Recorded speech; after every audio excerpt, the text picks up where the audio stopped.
আসসালামু আলাইকুম ওয়া রাহমাতুল্লাহি ওয়া বারাকাতুহু। ইন্নাল হামদালিল্লাহি ওয়াহদা ওয়াসসালাতু ওয়াসসালামু আলা মান লা নাবিয়্যা বা'দা আম্মা বা'দ। সম্মানিত উপস্থিতি, আমরা আলোচনা করছিলাম ধারাবাহিকভাবে সমাজ বিনির্মাণে মসজিদ সমূহের ভূমিকা নিয়ে।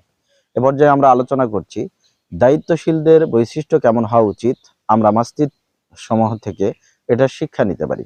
যেমনটা আমরা জানি, মসজিদের দায়িত্বশীল যারা হবে, যারা মসজিদ আবাদ করবে, তাদের কমপক্ষে 5টি বৈশিষ্ট্য দরকার। সূরা তাওবার 9 নম্বর সূরা 18 নম্বর আয়াতে যা আল্লাহ তাআলা স্পষ্ট করে দিয়েছেন।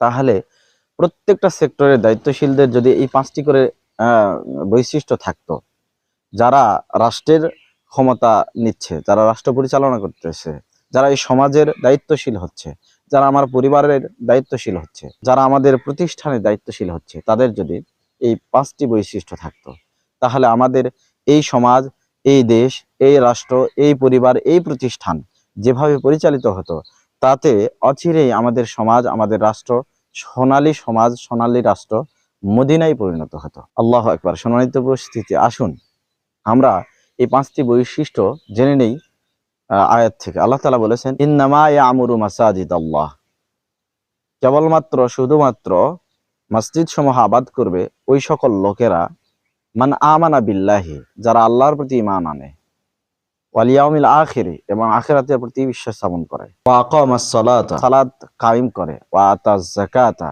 এবং যাকাত আদায় করে, ওয়ালাম ইয়াখশা ইল্লাল্লাহ, এবং আল্লাহ ছাড়া অন্য কাউকে সে ভয় করে না, ফা আসা উলাইকা আইয়াকুনু মিনাল মুহতাদিন, আশা করা যায় তারা হবে হেদায়েত প্রাপ্তদের অন্তর্ভুক্ত। সুবহানাল্লাহ। সম্মানিত উপস্থিতি, 5টি বৈশিষ্ট্য: আল্লাহর প্রতি ঈমান আনে, আখিরাতের প্রতি বিশ্বাস স্থাপন করে, সালাত কায়েম করে, যাকাত প্রদান করে, আল্লাহ ছাড়া অন্য কাউকে সে ভয় করে না।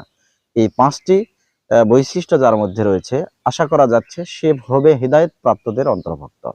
আর সে হবে রাষ্ট্রের কর্ণধার, সে হবে এই সমাজের কর্ণধার, সে হবে এই প্রতিষ্ঠানের কর্ণধার, সে হবে আমার পরিবারের দায়িত্বশীল।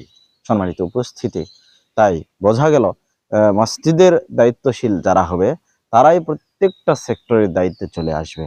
আল্লাহ তাআলা আমাদেরকে এই আয়াতের প্রতি পরিপূর্ণ আমল করে জীবন পরিচালনা তৌফিক দান করুন।